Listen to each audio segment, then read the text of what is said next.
minutos Osvaldo Basso para entregarnos todos los antecedentes que han ocurrido en esta formalización de estas dos personas, dos jóvenes finalmente de 24 y 26 años de edad. Fiscal, según lo que hemos entendido, la decisión de la magistrada fue dejar en arraigo nacional a uno de los detenidos y al otro con prisión preventiva justamente por las lesiones que sufrió este conductor de la locomoción e incluso el delito que usted le imputa o le imputaba a ambos es el de homicidio frustrado. ¿Cómo está? Muy buenas tardes. Hola, buenas tardes, sí. Efectivamente, acabamos de salir de la audiencia, ¿no es cierto?, donde nosotros formalizamos cargo en contra de dos imputados por el delito de homicidio en grado de ejecución frustrado.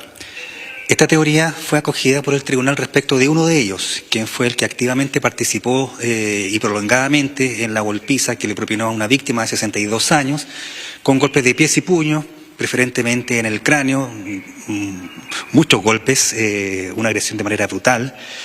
Y respecto del otro sujeto, que habría tenido una participación más tangencial, ¿no es cierto?, más posterior y no tan, valga la redundancia, brutal como lo hizo el primero de ellos, decidió el magistrado dejarlo con arraigo nacional y prohibición de acercarse a la víctima. Dieron un plazo de 100 días para continuar con la investigación y a llegar más antecedentes investigativos a la causa. Señor fiscal, la defensa, hay que señalarlo, el abogado de los dos detenidos señalaba de que esto se trató más bien de una riña, que no hubo un dolo, ni eventual tampoco, me refiero en el momento de la agresión.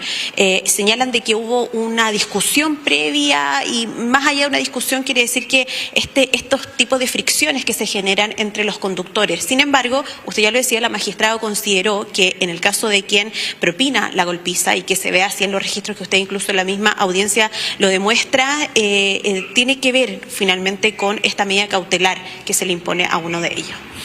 Claro, sí, efectivamente, nosotros acá vimos que hay una agresión por parte del imputado, el que quedó en prisión preventiva, en contra de una víctima mayor de edad, de la tercera edad, prácticamente indefensa. En el instante en que intentó defenderse, el imputado nuevamente se la abalanzó encima y continuó con la golpiza, con un elemento contundente. Nosotros estimamos que es una manopla, porque así lo dice la víctima y así lo dice el resultado de las lesiones, ¿no es cierto?, que son contestes y concordantes con el relato de la víctima.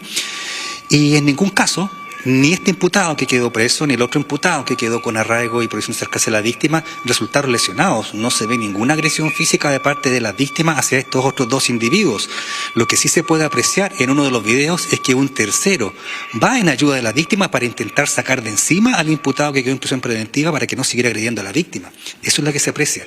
No se ve una riña, no se ven lesiones graves. Esto es un homicidio frustrado. Fiscal, usted en la audiencia también menciona, estuvimos en una conmoción, la verdad, durante esta semana, con el seguimiento de un caso que, como yo le decía a usted, lo nombra también en la audiencia, de don Guillermo, que es un conserje que tuvo una lesión muy similar a la de don Ricardo, el conductor de este microbús que fue agredido y que terminó con todo un tema de la persecución finalmente, incluso ya se está tramitando la extradición de Martín de los Santos, que terminó en Brasil. Usted lo menciona justamente al solicitar las medidas cautelares de que no ocurra lo mismo y finalmente el magistrado también lo acoge y por eso pide arraigo nacional para uno y finalmente el otro queda en prisión preventiva.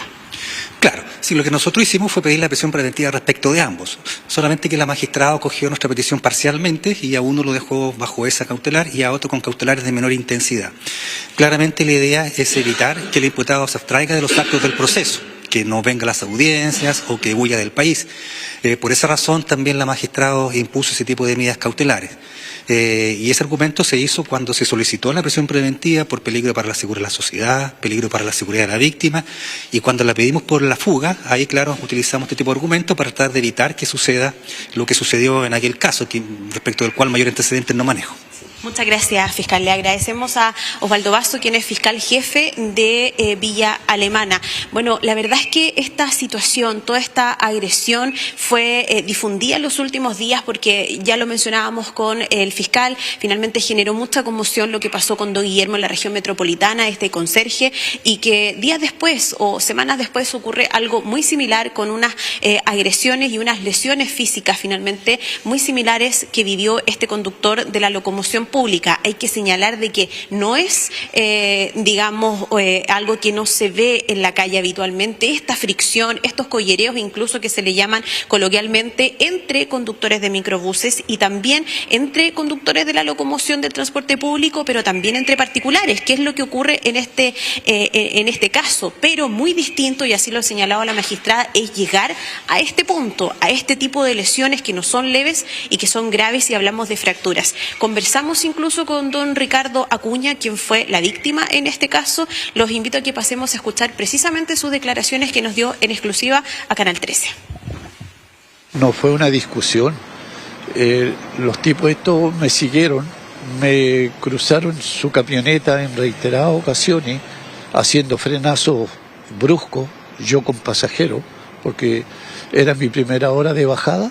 De la nada aparecen ellos atravesando la camioneta, frenando desde el centro de Villa Alemana hasta Peña Blanca. Y yo me paro del asiento y les hago seña que qué sucede. Y me paro en la pisadera y de ahí me bajan a combo y patadas, que una cosa impresionante en las condiciones que me dejan.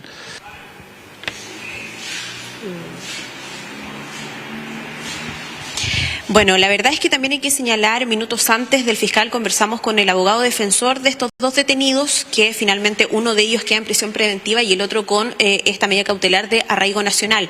Y él señalaba de que, como yo le preguntaba al fiscal, esto básicamente se trató de una riña, producto de un conflicto que hubo en el tránsito urbano, de que obviamente se entiende de que no debería haber llegado a estas lesiones graves que sufre este chofer de la locomoción pública, pero que en ningún caso revestía un intento de homicidio, y en este caso, como lo postulaba el fiscal, homicidio frustrado.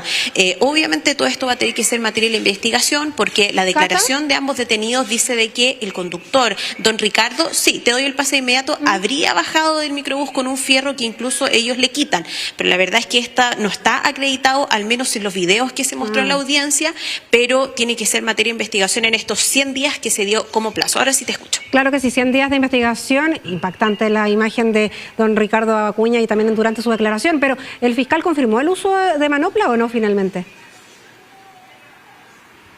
No, es la versión de Ricardo Acuña, que es el conductor. Perfecto. Que se toma como víctima en este caso. Es algo que hay que acreditar, para eso hay un plazo de investigación, pero al menos los primeros antecedentes que se entregaron en esta audiencia de control de detención y posterior formalización da cuenta de que sí hubieron lesiones. Cómo fueron o con qué objeto se propinaron, eso es material de investigación, pero sí hay lesiones graves que terminan en la prisión preventiva de uno de estos detenidos, que son bien jóvenes. Incluso nos decían, ellos trabajan en un restaurante familiar, no son familiares ellos propiamente tal, son compañeros de trabajo, pero trabajan en un restaurante muy cercano incluso a una cuadra de La Garita, donde don Ricardo todos los días sale y termina su recorrido, como lo estaba haciendo ese miércoles en la mañana, a eso de las 7:30, 20 para las 8. Así que todo esto será materia de investigación, si hubo finalmente una provocación previa, pero la verdad es que nada justifica a lo que se terminó en este caso, que es una persona con lesiones graves y a otras que finalmente fueron detenidas sin ninguna lesión.